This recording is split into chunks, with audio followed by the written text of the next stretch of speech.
د مسکین سره د ښه اخلاق نه کول، خلک دې رټل، قریبان خواران دې لرې کړل، بیا به دې پوه سه چې وخت به داسې راسي ستا پیسې به هم نه وي او ته به یو د ځان دوست و قریب هم نه لرې. دا څه شی دی؟ دا نن سبا خلک د پیسو سره ډېر واوړي، د دولت سره ډېر واوړي. دا څه شي دي؟ دا خو د فرعون او د حامان میراث دی. دا کوشش وکړه چې زه څنګه د ښو صفاتو خاوند سم، همیشه په ځان کې ښه صفات پیدا کړه. ښه صفات هغه شی دی چې تا په ټولنه کې محبوب ګرځئ، د هر چا به مینه در سره وي، د هر چا به محبت در سره وي، او تا په ټولنه کې مقبول ګرځئ، مقبولیت پیدا کولی شي. دا د ښو صفاتو په ذریعه باندې مقبولیت او محبوبیت ته په پیسو نه کېږي. په پیسو باندې سړی چاته محبوب نه ګرځي، په پیسو باندې سړی لوړه رتبه نه شي پیدا کولی، صرف مالداره ګرځېدلی شي، سرمایداره ګرځېدلی شي. نور محبوبیت مقبولیت ته په پیسو نه راځي.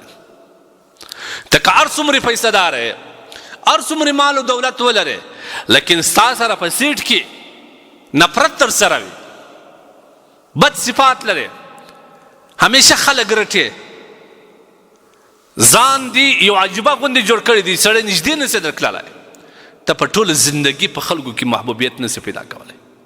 او واوره که د خلکو محبوبیت و مقبولیت پیدا نه کړي، الله ته هم محبوب نه شي ګرځېدلی. که انسان الله ته محبوب ګرځېدلی، بندگانو کې محبوب او مقبول ګرځېدلی، هغه د ښو صفاتو په ذریعه باندې په ځان کې ښه اخلاق پیدا کړه. ښه اخلاق هغه دي چې ستا مینه د خلکو په زړونو کې ځای پیدا کوي. ته د خلکو په زړو کې اوسېږه، بیا به ته د خلکو پر زړو باندې باچایي کوي که نه. ښه اخلاق وانک لعلی خلق عظیم. ښه اخلاق د پلار سره کوه، د مور سره کوه، د ورور سره کوه، د میرمنې سره کوه، د همسایه سره کوه. په کاروبار کې ښه اخلاق دا ډېر بهترین رول لري، دا ډېر ښه رول لوبوي. لہذا ښه اخلاق همیشه د ځان ملګری کړه. صداقت کوه، رښتیا وایه، امانت خیال ساته، نرمي کوه، احساس په ځان کې پیدا کړه. محبت والا انسان د ځان نه جوړ کړه، نفرت والا د ځان نه مه جوړو. مهربانه سه، مشفق سه، په زړه کې درد پیدا کړه، د خلکو عزت کوه. د دغه صفاتو په وجه باندې به الله تا ته ډېره لویه رتبه درکړي. د دغه صفاتو په ذریعه باندې به ته الله تبارک وتعالی په ان باندې او د انسانانو په ان باندې به ډېر مقبول سي، ډېره لوړه رتبه به پیدا کړي. لیکن که ته کوشش دا کوې چې زه پیسې پیدا کړم، پیسې باندې هر څه پیدا کړي، دا بعض خلک وایي دا ډېر احمق خلک دي، نن سبا چې پیسې لري هر څه لري. غلط خبره. د هغه کسان دپاره هر څه لري چې هغه د پیسو غلامان یو، هغه به د پیسو عزت کوي، د پیسو په وجه به ستا عزت کوي. لیکن حقیقت محبوبیت او مقبولیت ته په پیسو کې نه دی. پیسه وګټه خو قرابت مه پرېږده، پیسه وګټه خو محبت مه پرېږده. پیسه وګټه، پیسه ډېره کړه، ښه اخلاق د لاسه مه ورکړو، نرمي د لاسه مه ورکړو، صداقت او امانت د لاسه مه ورکړو، بیا به ته هم پیسه دار یې، هم به مقبول یې. او که تا د پیسو سره تکبر شروع کړي، لویي دې شروع کړه، او په ځان کې دې داسې صفات پیدا کړل چې هغه متکبرانه صفات و، خلک نږدې نه سوی در باندې راکړلی، بیا ته هېڅکله په دې پیسو باندې د ځان رتبه نه سې لوړولی. د پیسو غلام د ځانه مه جوړو، د پیسو دپاره قریبان مه پرېږده، د پیسو په وجه خپل ورونه د لاسه مه ورکوه. پیسه ستا د لاس خیره ده، دا نن ستا سبا نسته. پیسه ستا د پښو خاوره ده، دا خاوره کله ستا د پښو لاندې، کله د بل د پښو لاندې.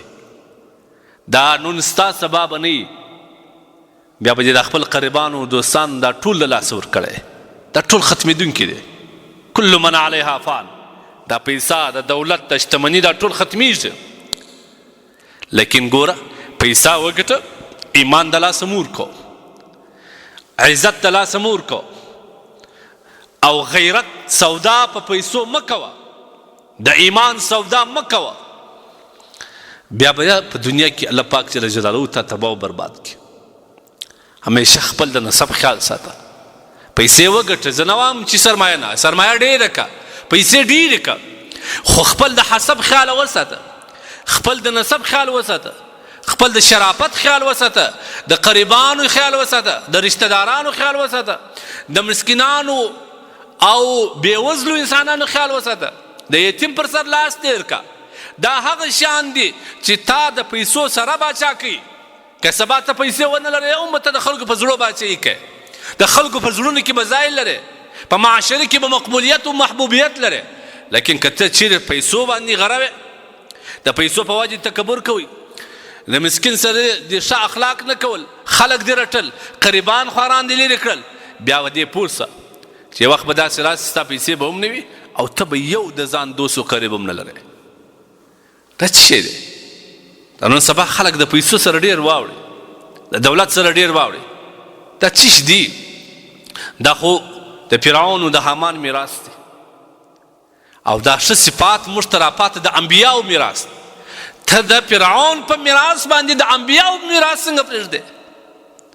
ته د فرعون او د الله د دشمنانو په میراث باندې د انبیاو د صلحاو د ښه مؤمنانو صفات ولې د لاس ورکوې؟